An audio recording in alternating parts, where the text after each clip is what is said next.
Vamos nessa para mais um destaque dessa semana no mundo do agronegócio? Então pega seu cafezinho aí, seu tererê, seu chimarrão e vamos conversar. E vamos para o ponto central dessa semana que tem a ver com o crédito rural. Porque o que nós estamos vendo hoje é um aumento exponencial da inadimplência do crédito rural. E o reflexo de tudo isso é de que quando a inadimplência sobe, acontece uma reação em cadeia. Uma vez que os bancos travam as novas negociações, aumentam as exigências e endurece também a cobrança. E o resultado de tudo isso é que o produtor ele começa a ficar sem capital de giro e começa um ciclo perigoso, que é a de rolagem de dívida. E o cenário já está se mostrando tão perigoso que o próprio Congresso já começa a articular algumas medidas para que sejam refinanciadas essas dívidas. E aí que o governo precisa entrar com algumas medidas, porque o mercado sozinho não consegue resolver. E a prova de tudo isso é de que a inadimplência no agronegócio começa a ganhar recorde atrás de recorde. E isso não é um dado muito interessante. E é nesse momento que entra um dado também muito importante para quem está endividado no crédito rural, o cenário jurídico. E como podemos ver na notícia, o STJ declarou nula a alienação fiduciária de pequena propriedade rural familiar. Traduzindo isso de forma prática, quer dizer que as instituições financeiras não podem utilizar esse tipo de garantia para tomar a propriedade, porque existe uma proteção constitucional para esse tipo de propriedade. O STJ veio para reafirmar isso.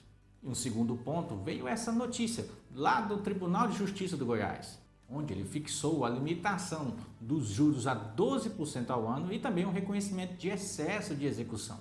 E essa notícia é extremamente relevante. Isso quer dizer que não é só uma dívida, é a forma como ela é cobrada. E aqui eu deixo uma dica técnica para vocês. Existem alguns contratos rurais por aí hoje que estão cheios de algumas ilegalidades. Tais elas são juros abusivos, encargos indevidos, as garantias mal estruturadas e muitas das vezes o produtor nem sabe disso. E se não bastasse tudo isso, hoje o crédito rural passa por um momento de travas por questões ambientais. E o que está acontecendo na prática é de que alguns produtores estão tendo o seu crédito negado por algumas inconsistências em bases ambientais. E o principal ponto aqui é o PRODES.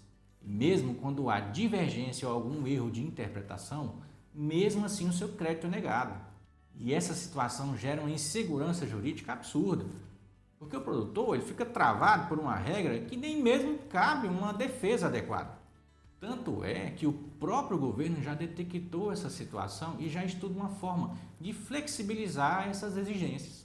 E agora um bate-pronto aqui sobre as notícias da pecuária, da soja e da geopolítica no mundo.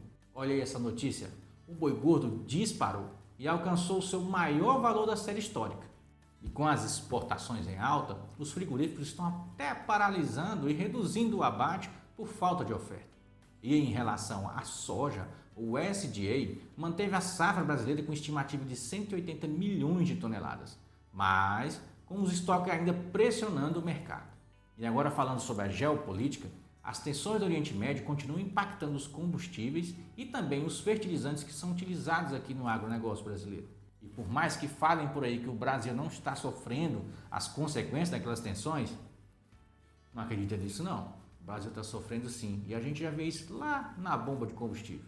E é isso aí, meus amigos, eu fico por aqui. Se esse conteúdo fez sentido para você, curte, compartilha, deixa o seu comentário e vamos fazer o agro cada vez melhor. Espero que tenham todos uma boa semana, fiquem com Deus. Tchau, tchau.